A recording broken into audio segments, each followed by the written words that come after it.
Барлықтарыңызға сәлем, каналыма қош келдіңіздер. Бүгін біз сіздермен, яғни кисточка деп аталатын осындай кисті сырға жасайтын боламыз. Әрине бұндай сырғалар ютубта көп екенін білемін, бірақ әркімнің жасалу жолы әртүрлі, сондықтан мен өзімнің жасалу жолын сіздерге көрсеткім келіп отыр. Бүгін яғни сіздермен осындай сырға, әдемі сырға жасайтын боламыз. Менімен бірге видеоның соңына дейін болыңыздар. Ең алдымен бізге мінекей мен алдыма дайындап алдым сызғыш, және осындай бізге лента керек болады. Мінекей, яғни біз не істейміз? Яғни мінекей, ені бұның 2 сантиметр. Мінекей, өзіңіз көріп тұрғаныңыздарыңызда 2,5 болады. Енді бізге яғни 10 сантиметрден қиып алу керек болады. Мінекей, 10 сантиметр. 15 сантиметр керек болады. Яғни біз 15 сантиметрден қиып алатын боламыз.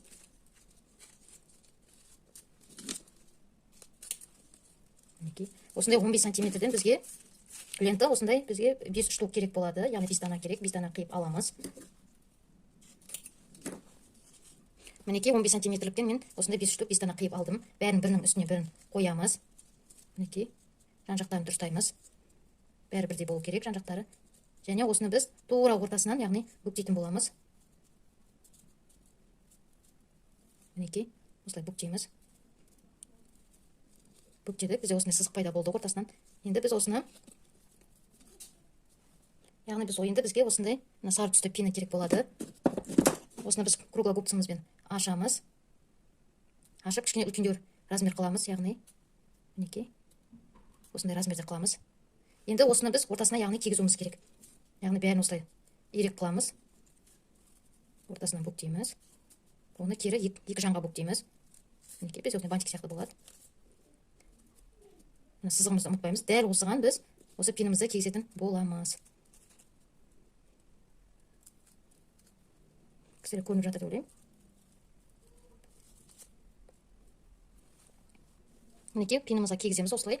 Және круглогубцамызбен, яғни екеуін қысатын боламыз. Екі жағын видеодағыдай осылай қысасыздар.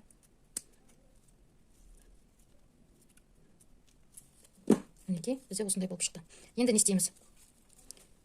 Мінекей, енді әрі қарай бір-бірлеп, мына ортасын ұстап отырамыз, жібермейміз, қысып ұстаймыз. Және бір-бірлеп осылай шетін бетіп тартамыз. Міне, жанындағы жібі өзі шығады, мінекей тарта бере. Осыны соңына дейін тартамыз. Бұлай жіберіп атса ештеңе етпейді, сонда да ортасын жібермей ұстаймыз. Мінекей, яғни жанындағы біздің тігілген жібіміз өзі осылай шешіліп қалады. Енді әрі қарай мінекей лентамызды тек осылай тарта береміз жібімізді. Мінекей, көріністер осылай шыға береді. Ешқандай да қиындығы жоқ, тек қана осы ортасында пенімізді, яғни жібермеуіміз керек. Осылай тарта бересіздер, жібермейміз. Мінекей, мына жағынан үзіліп қалды, ештеңе етпейді. Міне, келесі жағынан былай аудара ұстап, міне келесі жағынан тарта қоясыздар. Сіздерге түсінікті болып жатыр деп ойлаймын. Осы тәсілі өте оңай, бір-бірлеп қиып, бір-бірлеп істеп отпайсыздар. Мінекей, бізде біреуі міне түгелінен осындай болып бізде шықты. Келесі де дәл солай. Осы лентаны бүйтіп тартып отырамыз. Міне көрдіңіздер, жібі өзі шықты мына жағындағы тігісінікі. Соны біз автоматты түрде осылай, яғни тарту арқылы бәрі осылай, мінекей, ешқандай да қиындығы жоқ. Мінекей, бір жағы үзіліп қалды, енді мінекей, ешқандай да қиындығы жоқ. Келесі жағынан да солай тарта қоямыз. Яғни мен сіздерге осылай оңай жолын көрсетіп жатырмын, өзіме өте оңай.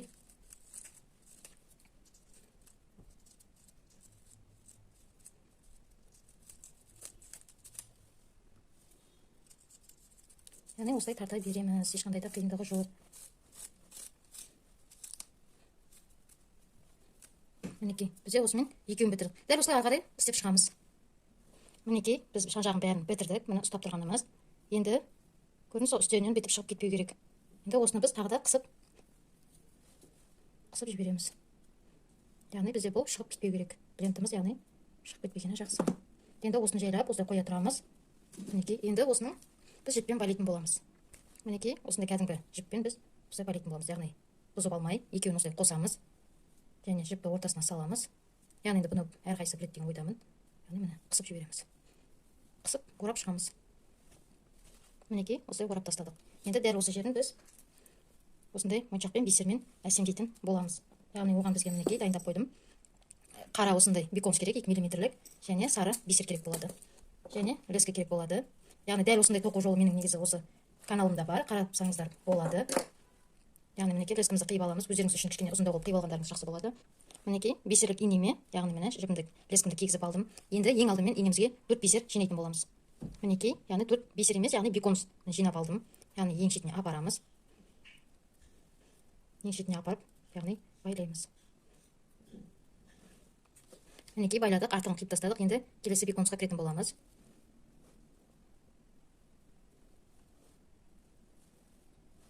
Мінекей, енді бір беконусымыз бар. Енді инемізге 3 беконус жинаймыз. Жинадық. Енді осыны кигіземіз.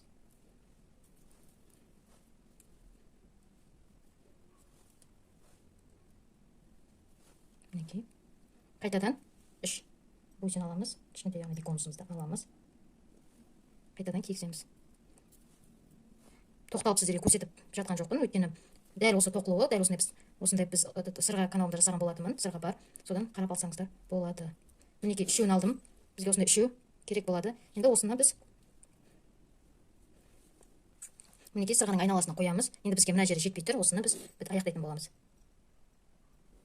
Мінекей, яғни біреуін алдым.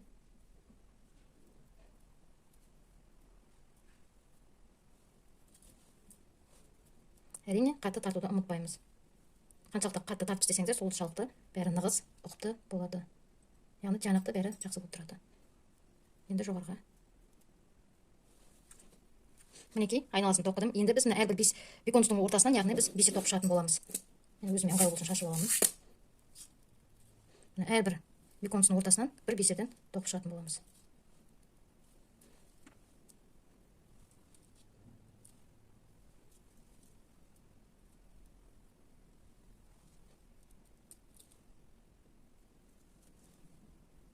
Мінекей, арасынан тоқып шықтық. Енді бисерге кіреміз. Мінекей, осы жасап жатық. Мына бізде осындай болу үшін жаңағыдай бисерге, мінекей, бисерімізге кіреміз. Және 3 бисер жинаймыз. Инемізге қайтадан бисерге кіріп, беконусқа кіреміз. Мінекей, бізде осындай болып шығады. Қайтадан бисерге кіреміз. Инемізге 3 бисер жинаймыз. Және қайтадан мына бисерден беконусқа шығатын боламыз. Қатты тоқталып жатқан жоқпын, бұл каналда бар болғандықтан қарап алсаңыздар болады. Қайтадан міне бисерден, міне жандағы бисермен және жоғарыдағы бисерге кіреміз. Және әр қайсының ортасына бір бисерден жинап шығамыз. Мінекей, төбесіндегіге, яғни бір бисерден кигіземіз.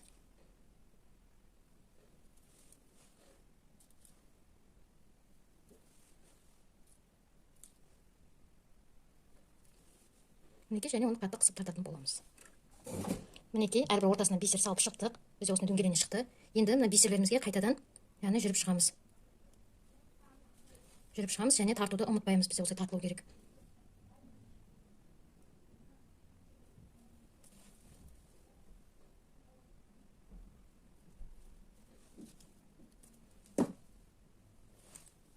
Мінекей. Енді астына өтуіміз керек. Бисерден және міне беконусқа жанына және міне ортасынан осылай шығамыз.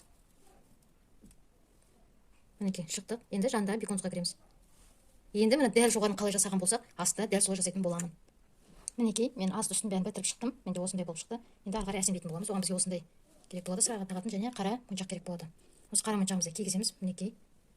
Енді артығын кішкене кусачкамен кесіп тастаймыз.